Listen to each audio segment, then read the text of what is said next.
নমস্কার বন্ধুরা, আজকে স্বপ্নের রান্নাঘরে আমি তোমাদের সঙ্গে শেয়ার করব ভর্তা আলু দিয়ে, বেগুন দিয়ে, টমেটো দিয়ে। এই যে আমি এখন আলুটা বেগুন আর টমেটো সিদ্ধ হতে দিচ্ছি। এই যে উনুনে কড়াইটা বসিয়ে দিলাম সব কিছু দিয়ে আবার এই যে ঢাকা দেবো। দেখতে পাচ্ছ বন্ধুরা, আলু বেগুন টমেটো সব সিদ্ধ হয়ে গেছে।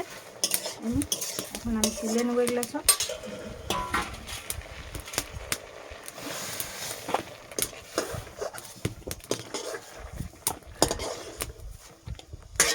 হ্যাঁ, এই যে আবার আমি উনুনে কড়াই বসালাম। এখন আমি এতে তেল দেবো। গরম তো হয়ে গেছে। এখন আমি গ্যাসের পিছনে দিয়ে করে একটু সেনে নেবো। এইভাবে এটা গরম আছে তাই আমি হাতে করে ছানতে পারছি না।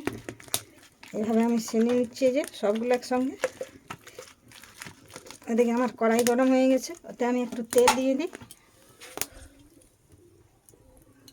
তেল দিয়ে দিয়েছি।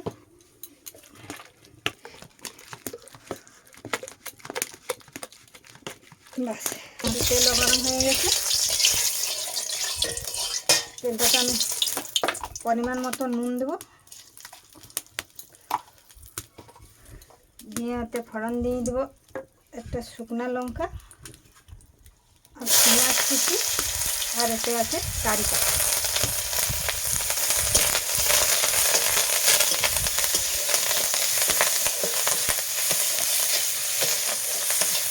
দিয়ে দেবো গোটা কত কালো জিরা।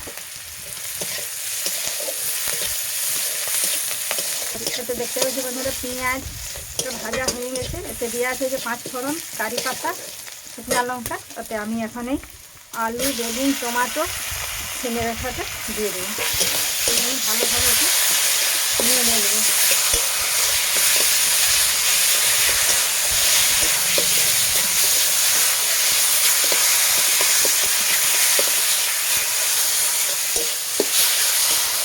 সকালের খাবার অল্প সময়ে খুব সুন্দর গরম ভাত দিয়ে খাওয়া যাবে।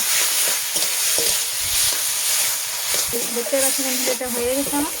এখন আমি নামিয়ে নেব। এত এখন উপর থেকে আমি গোটা কত ধনে পাতা দিয়ে দেবো আর গোটা কত কাঁচা লঙ্কা চিরা দিয়ে দেবো। এই যে দেখতেই পাচ্ছ আমার আলু বেগুন ভর্তা রেডি।